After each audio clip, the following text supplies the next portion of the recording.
မင်္ဂလာပါရှင်ဒီနေ့တော့အကြောင်းမှာပီဇာဖုတ်ဖို့အတွက်တာဝန်ကျပါတယ်ပေါ့နော်ဒါကနပိုလီယန်ပီဇာပါအဲ့တော့ကြောင့်မလို့ဂျုံသားတွေကသူကတညကြိုပြီးတော့နှက်ထားတာပေါ့နော်ဂျုံနှက်ထားပြီးသားကိုပဲကိုကအလုံးလေးတွေပြန်ခွဲပေးရမှာဖြစ်ပါတယ်ဆိုတော့အခုအလေးချိန်နေပြီးလို့ရှိရင်ပီဇာတစ်ခုစာအတွက်ပေါ့နော် grand လေးတွေချိန်ဖို့အလုံးလေးတွေခွဲဖို့လုပ်နေပါတယ်ရှင်ပေါက်စီလုံးဆိုင်လောက်ပဲရှိရเนาะအခုချိန်ကြည့်လိုက်ပြီးလို့ရှိရင်ညီမတို့ကဒါကိုroom temperature ပေါ့เนาะဒါမှမဟုတ်လဲမြန်သူ့ကိုပွားစေခြင်းညီမတို့အပူများတဲ့နေရာလေးမှာညီမတို့သွားခဏထားမှာပါအဲကြလို့ရှိရင်တော့ကြီးလာမှာပေါ့เนาะယူရိုပကပီဇာရလည်းသူတို့ကရိုးရှင်းပဲကြိုက်တယ်ပေါ့နော်ညီမတို့ဆိုလို့ရှိရင်အေရှာမှာဆိုလို့ရှိရင် cheese တပိတ်တာလောက်နဲ့စားကြကြ mozzarella cheese ပီဇာအောင်ရှိသေးတာပေါ့နော် mozzarella လည်းအများကြီးနဲ့ကြိုက်ကြတာလေသူတို့ကကြာရိုးရှင်းပဲကြိုက်တယ်အရန်အစာပလာအများရင်လည်းမကြိုက်ဘူး cheese ဆိုလည်းအများကြီးထည့်ရင်သူတို့ရမကြိုက်ဘူးအဓိကသူတို့ရဲ့ဒီ tomato sauce အရသာနဲ့သူတို့ကစားရအောင်ကြိုက်တာပေါ့နော်ဒါကတော့ညီမတို့ဒီ kitchen ထဲမှာစိတ်နေတုံးခံတဲ့အခါကျလို့ရှင်အောက်ကရေစိုး tower လေးကိုပေါ့နော်ရေစွတ်ထားတဲ့ tower လေးကိုခံပြီးအဲ့ဒါမှမရွေ့ဘူးပေါ့နော်ဒီစိတ်နေတုံးကအခုတော့ဂျုံသားပွားတာစောင့်နေတဲ့အချိန်မှာပီဇာ topping အတွက်ဆရာပြောတဲ့အတိုင်းညီမပြင်နေတယ်ပေါ့နော်ဆရာကတော့သူကဒီ red onion ပေါ့နော်တင်မယ်တဲ့အတွက်ကြောင့်မလို့ညီမဒါတွေကိုအရင်ဆုံးလှီးချွတ်ပြီး prep လုပ်ပါတယ်ပြောတာကိုကလေအာရှပီဇာတွေကိုအရန်ကြိုက်တယ်အာရှပီဇာတွေလည်းလွမ်းတယ်ပီဇာကုမ္ပဏီကပီဇာအကြီးတွေဘေးနားမှာ sausage ပတ်ထားတာတွေ cheese တွေအများကြီး seafood နဲ့ဒူးရင်းပီဇာတွေအဲ့လိုမျိုးတွေပဲစားချင်တာဒီလိုပီဇာမှန်မှန်ပြောမစားချင်ဘူးသူတို့ရဲ့ပီဇာတွေကိုလေကိုရီးယားအာရှပါဇက်မလို့လားမသိအာရှစာပဲလုံရနေပီဇာစားအာရှပုံစံလေးပဲစားချင်တာမျိုးဆိုတော့ရှင်တို့ရောဘယ်ပီဇာကိုပိုကြိုက်မယ်လို့ထင်လဲကဲအခုညီမလက်အိတ်စွတ်ပါရဲ့ဘာဖြစ်လို့လဲဆိုတော့လက်စွတ်ထားလို့ပါလက်ကိုတေးကြစွာတန့်စင်ထားပေမဲ့လည်းလက်အိတ်ထပ်စွတ်တော့ပိုကောင်းတာပေါ့နော်ဘက်တီးရီးယားပိုးတွေလည်းမရှိတော့ဘူးဆိုတော့ဒီ tomato ဆရာသုံးမယ်လို့လှမ်းပြောလိုက်တာကိုကလေဒီ tomatoes မဟုတ်မှမသိခဲ့ဘူးသူပြောချင်တာ sun dry tomato ကိုပြောတာပေါ့နော်အဲ့ဒါကိုမသိခဲ့ဘူးအဲ့ဒါနဲ့ဒီ bread တွေပါသွားတယ်နောက်ပြီးတော့ညီမတို့ paprika လေးတင်ပါမယ် paprika ကိုလေညီမလေးဒီရောက်တော့မှလေအစိမ်းစားဘူးတာရှင်ဆလတ်ထဲမှာပေါ့နော်တော်တော်စားလို့ကောင်းတယ်နော်ဒီငရုတ်ဘွားကိုအစိမ်းစားဘူးကြလားမသိဘူးချိုးနေတာပဲအခုလှီးနေရကြီးကထူလို့ဆိုပြီးတော့လေဆရာကလာပြောသွားတယ်အစာဆုံးပြန်လှီးတယ်အဲ့ဒါနဲ့အခုအစာနေပြီးတော့ပပလေးပြန်လှီးရတယ်ပေါ့နော်ဒီနေ့တနေ့ကောင်ကပီဇာပဲတာဝန်ကြတာဆိုတော့လေအကုန်ကိုတာဝန်ပဲဆိုတော့အစာဆုံးပြန်လုပ်နေရတာများနေပြီပပလေးတွေမှဖြစ်အောင်တေးကြအောင်လို့လုပ်နေတာတန်လွင်သီးလဲတင်ပါတယ်ပေါ့နော်တန်လွင်သီးကိုလေဒီရောက်တော့မှတေးချမီးစမ်းမှုတာပေါ့နော်အဲ့တော့လေစားလို့တော်တော်ကောင်းတယ်တိလားတချို့ဟာတွေဆိုလို့ရှင်တော့ငံနေဒါပေမဲ့ quality ကောင်းတဲ့ဟာလေးဆိုလို့ရှင်လို့စိမ့်လေးအဲ့လိုမျိုးခါတဲ့ဘက်ကိုသွားရပေါ့နော်ခါတက်လေးပြီးလို့ရှိရင်မဖန်ဘူးပေါ့နော်အရန်စားကောင်းတယ်ညီမတော့တော်တော်ကြိုက်တယ်အကုန်လုံး prep ပေးပါပြီဒါလေးကတော့တူနာပေါ့နော်တူနာကန်ပေါ့ဒါကတော့ခုနပြောတဲ့ sun dry tomato ဒါက jalapenos ဒီကတော့ခုနတန်လွင်သီးဒါကတော့ onions ပါအဲ့တော့အကုန်ပြီးတော့ညီမတို့ sauce ပြင်ပါတယ်ဒီ sauce ခရမ်းချင်ဒီ sauce ကတော့ညီမ ready made package ကိုပဲသုံးနေပေါ့နော်အဲ့ဒါအောင်မှညီမအခုစက်သွံပြူလေးတွေကို crush လုပ်နေပါတယ်ကင်မရာအန်ဂယ်မကောင်းပါဆိုလို့ပြန်ပြောင်းလိုက်တာပေါ့နော်ဆရာကလေအဲ့လိုမျိုး record လုပ်လို့ရှိရင်တိတ်မကြိုက်ဘူးအဲ့တော့ညီမလေ kitchen ထဲမှာအရန် record လုပ်ချင်တာဒီသူနဲ့ဝေးတဲ့ station တွေမှာသွားပြီးလုပ်ရတယ်အဲ့ဒါတော့မှဒီနေ့မေးသေးတယ်ဘာလို့ record လုပ်နေရလဲတဲ့အဲ့တော့ဒီထဲကို basil ထည့်တယ်ပေါ့နော်သူတို့ပြောထားတဲ့ recipe တိုင်းပဲ oregano ထည့်တယ်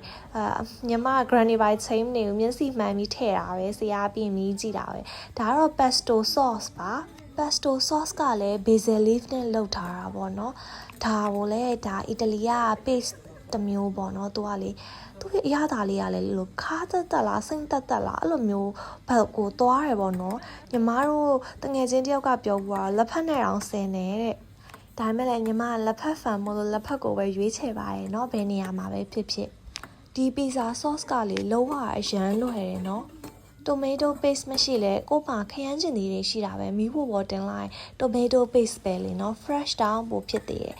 အခု tomato sauce လဲလုံးလို့ပြီးပြီဖြစ်တဲ့အတွက်ကြောင့်မလို့အရသာလေးမီးစမ်းပါတယ်အရသာအနေတော့ဖြစ်ပြီဆိုညီမတို့ဖုတ်ဖို့ပြင်ပါပြီဒါကတော့ပီဇာဖုတ်တဲ့ oven မှာပီဇာတီးတန်းဖုတ်ဖို့အတွက် oven ပေါ့နော်ဒါ made in Italy တဲ့အီတလီကပဲသူတို့မှာပြီးတော့သွင်းထားကြတာဒီမှာလည်းအဲ့လိုမျိုးပဲတုံးတယ်ကဲဒိုးလေးတွေကိုကြည့်ပါအောင်ဝလာလိုက်ကြတာဖတ်တီးလေးတွေကိုဖြစ်လို့အဲ့တော့ဒိုးကိုညီမတို့ဖြီးပါတယ်ဖြီးပြီးတော့ပီဇာ shape လုပ်တယ်ပေါ့နော်ပြီးလို့ရှင်အားလုံးသိတဲ့အတိုင်းပဲ tomato sauce လေးကိုအပေါ်ကနေဖြန့်ပါတယ်ဒီပီဇာကိုလေအကြောင်းမှာတင်ရတာလေခဏရှိဘယ်နှချိန်ပန်းတော့မရေတွက်နိုင်ဘူးဒါပေမဲ့လည်းပီဇာလောက်ရတာအရန်စိုက်တယ် tomato sauce ပြီးတော့ cheese ထည့်ပါတယ် cheese ကိုလည်းညီမပြောသလိုပေါ့နော်ဒီသူတို့တွေကအရန်အများတာမကြိုက်တဲ့အတွက်ကြောင့်မလို့နှံ့ဆက်ဖြစ်ပြီးတော့နည်းနည်းလေးထည့်ရင်ရပါပြီပြီးတော့ onions တွေထည့်ပါတယ်ပြီးတော့ခုနထည့်ထားတဲ့တူနာလေးထည့်တယ်ပေါ့နော်အဲ့ဒါနဲ့လေတူနာပီဇာတော့မရှိဘူးเนาะကိုရီဆိုလို့ရှိရင်ကန်တူနာဆိုလို့ရှိရင်တူနာမေယိုနီးစ်လို့ဆူရှီတို့ပဲစားချင်တာပီဇာနဲ့တူနာနဲ့တစ်ခါမှတော့မစားဘူးအာရှမှာနေတော့ဆိုလို့ရှိရင်ဒါကတော့ဟာလာပီညိုထည့်ပါတယ်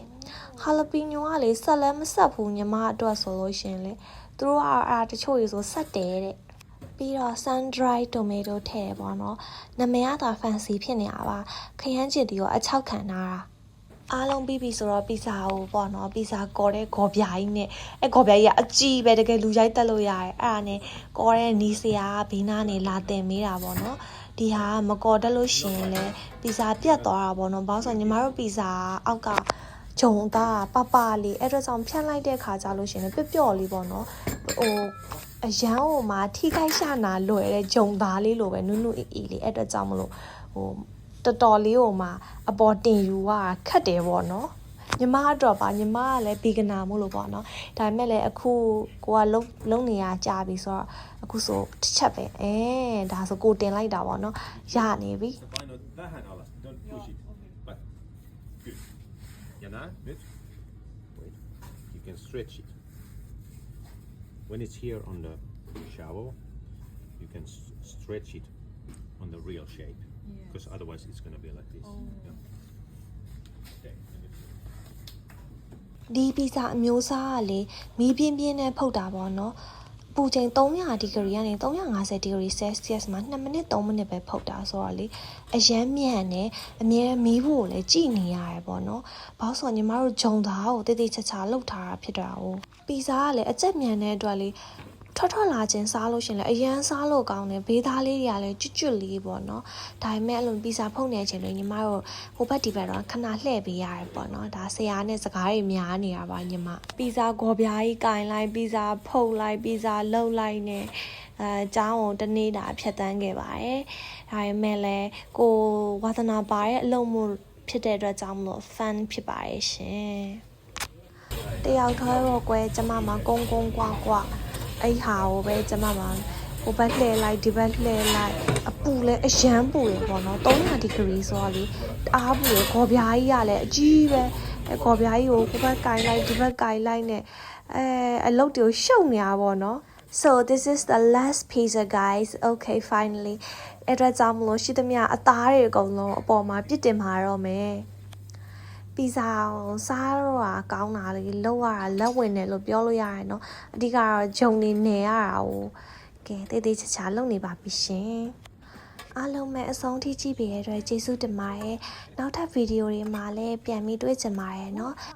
This is Sean speaking out